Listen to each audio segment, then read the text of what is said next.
the Grand High Witch. The next day, a man in a black suit arrived at the house carrying a briefcase, and he held a long conversation with my grandmother in the living room. I was not allowed in while he was there, but when at last he went away, my grandmother came, and to me, walking very slowly and looking very sad.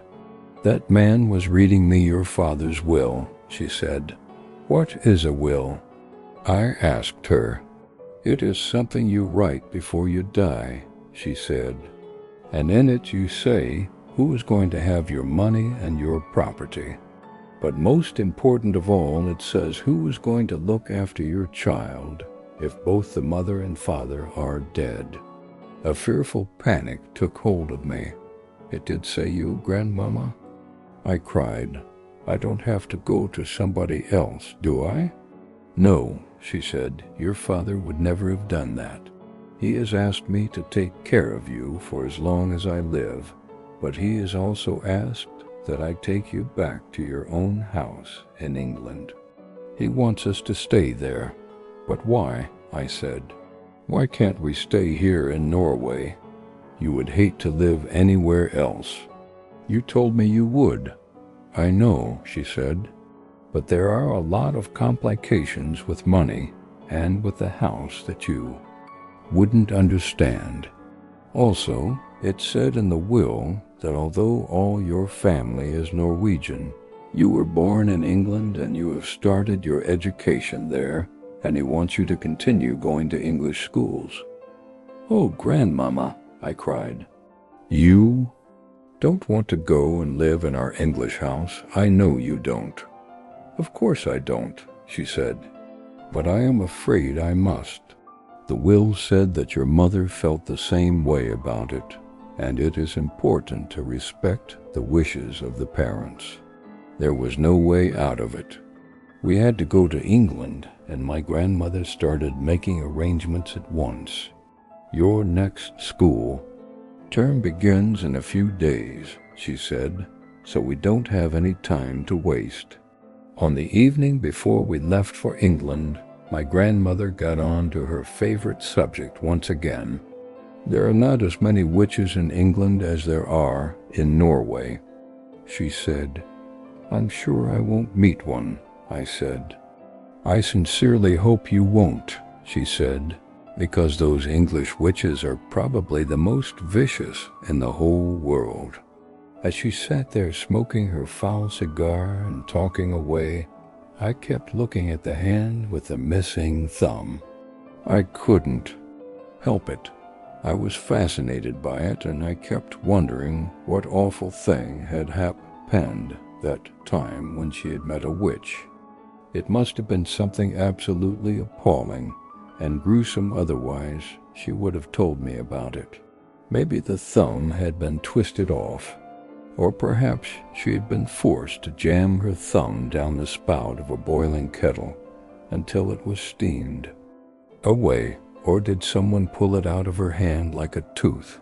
I couldn't help trying to guess. "Tell me what those English witches do, Grandmama," I said. "Well," she said, sucking away at her stinking cigar, "their favorite ruse is to mix up a powder that will turn a child into some creature or other that all grown-ups hate." "What sort of a creature, Grandmama?" "Often it's a slug," she said. "A slug is one of their favorites. Then the grown-ups step on the slug and squish it without knowing it's a child."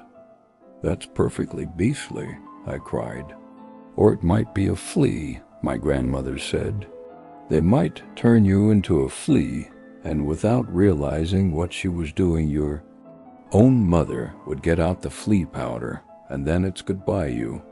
"You're making me nervous, Grandmama. I don't think I want to go back to England. I've known English witches," she went on, "who have turned children into pheasants and then sneaked the pheasants up into the woods the very day before the pheasant shooting season opened." "Ouch," I said. "So they get shot?" "Of course they get shot," she said. and then they get plucked and roasted and eaten for supper. I pictured myself as a pheasant flying frantically over the men with the guns, swerving and dipping as the guns exploded below me. Yes, my grandmother said, it gives the English witches great pleasure to stand back and watch the grown-ups doing away with their own children. I really don't want to go to England, Grandmama. Of course you don't, she said. Nor do I, but I'm afraid we've got to. Are witches different in every country? I asked. Completely different, my grandmother said, but I don't know much about the other countries. Don't you even know about America? I asked. Not really, she answered, although I have heard. It's said that over there the witches are able to make the grown-ups eat their own children. Never, I cried. Oh no, Grandmama, that couldn't be true. I don't know whether it's true or not, she said. It's only a rumor I've heard. But how could they possibly make them eat their own children? I asked. By turning them into hot dogs, she said. That wouldn't be too difficult for a clever witch. Does every single country in the world have its witches? I asked. Wherever you find people, you find witches, my grandmother said. There is a secret society of witches in every country. And do they all know one another, Grandmama? They do not, she said. A witch only knows the witches in her own country. She is strictly forbidden to communicate with any foreign witches. But an English witch, for example, will know all the other witches in England. They are all friends. They ring each other up. They swap deadly recipes. Goodness knows what else they talk about. I hate to think. I sat on the floor watching my grandmother. She put her cigar stub in the ashtray and folded her hands across her stomach. Once a year, she went on, the witches of each separate country hold their own secret meeting. They all get together in one place to receive a lecture from the Grand High Witch of all the world. Framo, I cried. She is the ruler of them all, my grandmother said. She is all-powerful. She is without mercy. All other witches are petrified. Of her, they see her only once a year at their annual meeting. She goes there to whip up excitement and enthusiasm, and to give orders. The Grand High Witch travels from country to country attending these annual meetings. Where do they have these meetings, Grandmama? There are all sorts of rumors, my grandmother answered. I have heard it said that they just book into an hotel like any other group of women who are holding a meeting. I have also heard it said that some very peculiar things go on in the hotels they stay in. It is rumored that the beds are never slept in, that there are burn marks on the bedroom carpets, that toads are discovered in the bathtubs, and that down in the kitchen the cook once found a baby crocodile swimming in his saucepan of soup. My grandmother picked up her cigar and took another puff, inhaling the foul smoke deeply into her lungs. Where does the Grand High Witch live when she's at home? I asked. Nobody knows, my grandmother said. If we knew that, then she could be rooted out and destroyed. Witchophiles all over the world have spent their lives trying to discover the secret headquarters of the Grand High Witch. What is a witchophile, Grandmama? A person who studies witches and knows a lot about. Then my grandmother said, Are you a witchophile, Grandmama? I am a retired witchophile, she said. I am too old to be active any longer. But when I was younger, I traveled all over the globe trying to track down the Grand High Witch. I never came even close to succeeding. Is she rich? I asked. She's rolling, my grandmother said, simply rolling in money. Rumor has it that there is a machine in her headquarters which is exactly like the machine the government uses to print the banknotes you and I use. After all, banknotes are only bits of paper with special designs and pictures on them. Anyone can make them who has the right machine and the right paper. My guess is that the Grand High Witch makes all the money she wants, and she dishes it out to witches everywhere. What about foreign money? I asked. Those machines can make Chinese money if you want them to, my grandmother said. It's only a question of pressing the right button. But Grandma, I said, if nobody has ever seen the Grand High Witch, how can you be so sure she exists? My grandmother gave me a long and very severe look.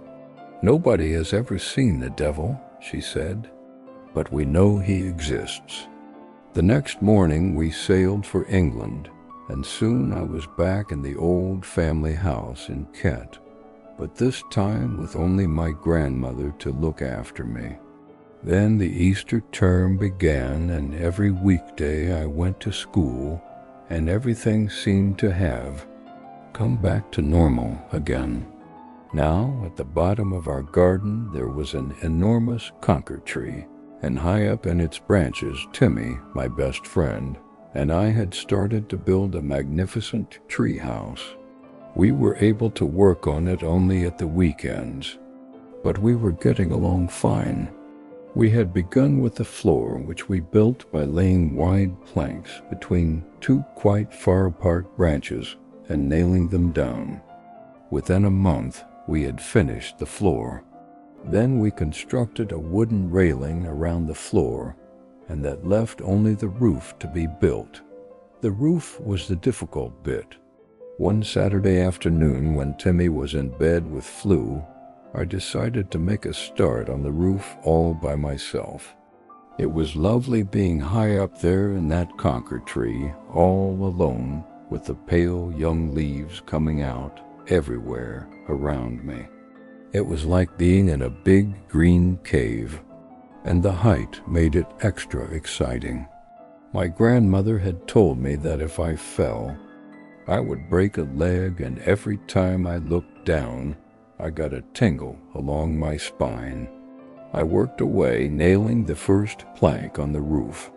Then suddenly, out of the corner of my eye, I caught sight of a woman standing immediately below me. She was looking up at me and smiling in the most peculiar way. When most people smile, their lips go out sideways. This woman's lips went upwards and downwards, showing all her front teeth and gums. The gums were like raw meat. It is always a shock to discover that you are being watched when you think you are alone. And what was this strange woman doing in our garden anyway? I noticed that she was wearing a small black hat, and she had black gloves on her hands, and the gloves came nearly up to her elbows. Gloves? She was wearing gloves. I froze all over.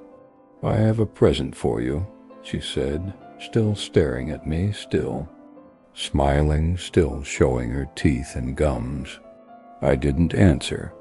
"Come down out of that tree, little boy," she said, "and I shall give you the most exciting present you've ever had." Her voice had a curious rasping quality. It made a sort of metallic sound, as though her throat was full of drawing pins.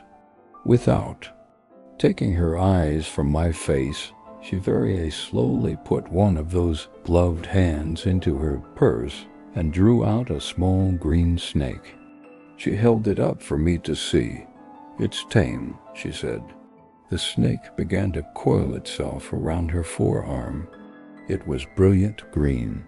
"If you come down here, I shall give him to you," she said. "Oh, Grandmama," I thought, "come and help me." Then I panicked. I dropped the hammer and shot up that enormous tree like a monkey. I didn't stop until I was as high as I could possibly go, and there I stayed, quivering with fear. I couldn't see the woman now. There were layers and layers of leaves between. Her and me. I stayed up there for hours, and I kept very still. It began to grow dark. At last I heard my grandmother calling my name. "I'm up here," I shouted back. "Come down at once." She called out, "It's past your supper time." "Grandmama," I shouted, "has that woman gone?" "What woman?" my grandmother called back. "The woman in the black gloves." There was silence from below. It was the silence of somebody who was too stunned to speak. "Grandmama," I shouted again, "has she gone?" "Yes," my grandmother answered at last. "She's gone. I'm here, my darling. I'll look after you. You can come down now." I climbed down. I was trembling. My grandmother enfolded me in her arms. "I've seen a witch," I said. "Come inside," she said. "You'll be all right with me." She led me into the house and gave me a cup of hot cocoa with lots of sugar in it. "Tell me everything," she said. I told her. By the time I had finished, it was my grandmother who was trembling. Her face was ashy gray, and I saw her glance down at that hand of hers that didn't have a thumb. "You know what this means," she said. "It means that there is one of them in our district. From now on, I'm not letting you walk alone to school." "Do you think she could be after me specially?" I asked. "No," she said. "I doubt that. One child is as good as any other to those creatures. It is hardly surprising that after that I became a very witch-conscious little boy. If I happened to be alone on the road and saw a woman approaching who was wearing gloves, I would quickly skip across to the other side. And as the weather remained pretty cold during the whole of that month, nearly everybody was wearing gloves. Curiously enough, though I never saw the woman with the green snake again. That was my first witch, but it wasn't my last.